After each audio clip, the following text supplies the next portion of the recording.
Assalamualaikum warahmatullahi wabarakatuh. Perkenalkan, nama saya Anggriani Syafitri dengan NIM 0101221014. Prodi Komunikasi dan Penyiaran Islam semester 1 Fakultas Dakwah dan Komunikasi UIN Sumatera Utara. Dan yang saya hormati Bapak dosen pengampu Bapak Muhammad Iqbal Abdul Muin LCMA.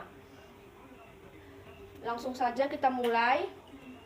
Nah, di sini ada tampilan kuis interaktif hadis. Yang pertama soal tentang hadis, sunnah, khobar, dan asar. Yang kedua soal hadis arba'in nawawiyah tentang niat. Dan yang ketiga soal hadis arba'in tentang iman, Islam, dan ihsan. Dan yang terakhir soal hadis tentang rukun Islam. Kita ke soal pertama terlebih dahulu. Nah, di sini tampilan soal pertama. Soal pertama yaitu secara etimologi kata hadis mempunyai beberapa arti. Di antaranya adalah A. Dekat, B. Aturan, C. Perintah, dan D. Acara. Jadi jawabannya adalah A. Dekat. Kita next dan memasuki soal kedua. Menurut ahli hadis bahwa perbedaan hadis dengan sunnah adalah A. Sunnah lebih luas pengertiannya dari hadis. B. Hadis dan sunnah sama saja. C. Sunnah hanya khusus pada Nabi Muhammad SAW. Dan D. Hadis lebih kuat dari sunnah.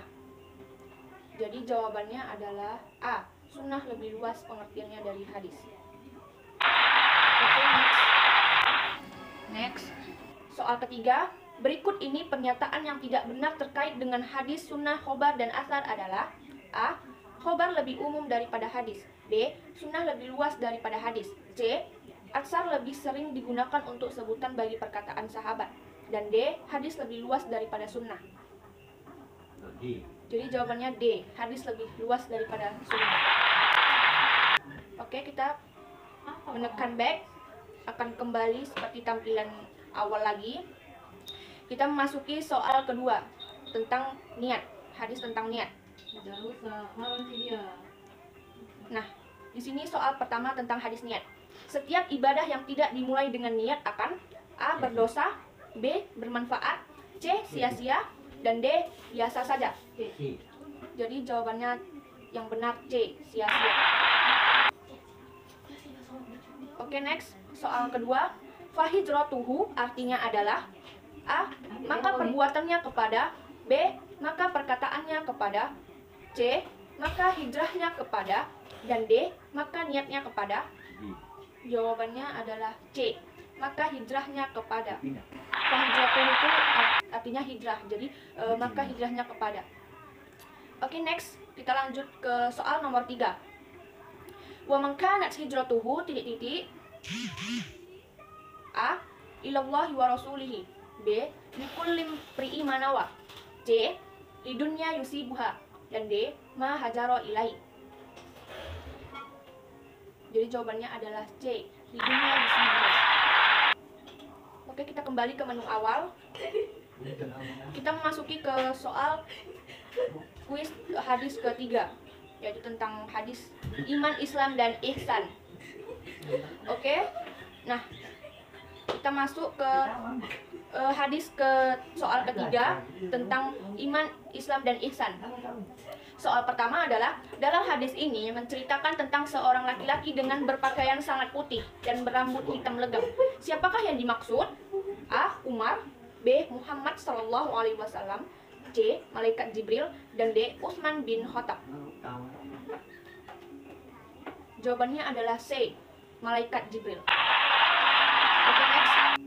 Soal nomor 2.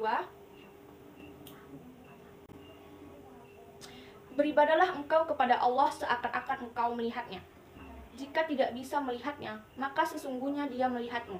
Pernyataan tersebut merupakan definisi dari A. Iman, B. Ihsan, C. Islam, dan D. Ihsan. Jadi jawabannya adalah B. Ihsan. Oke, next. Kita ke soal berikutnya. Manakah di bawah ini yang tidak termasuk rukun iman di dalam Islam? A. Iman kepada Allah. B. Iman kepada kitab-kitab Allah. C. Iman kepada hari akhir. Dan D. Berpuasa di bulan Ramadan. D. Ini yang tidak termasuk rukun iman. Jadi jawabannya adalah D. Berpuasa di bulan Ramadan. Oke, kita back ke menu awal. Kita memasuki soal hadis tentang rukun Islam. Nah, di sini soal tentang hadis tentang rukun Islam.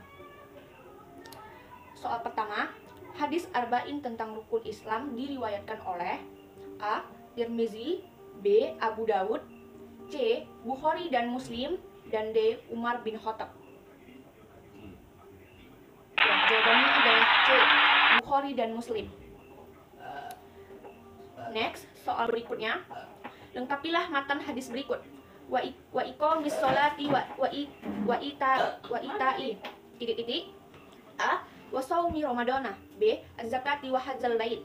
C. Yubanil islami alal khamsi. Dan D. Syahadati alla ilaha illallah.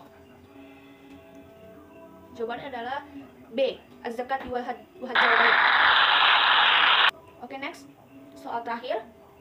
Islam dibangun di atas titik-titik perkara. A. 2, B. 3, C. 4, dan D. 5. Ya, jawabannya adalah D. 5. Mungkin itu saja soal dari saya. Jika ada kesalahan, saya mohon maaf. Karena kesempurnaan itu hanya milik Allah Subhanahu wa Ta'ala. Sekian dari saya. Terima kasih. Wassalamualaikum warahmatullahi wabarakatuh.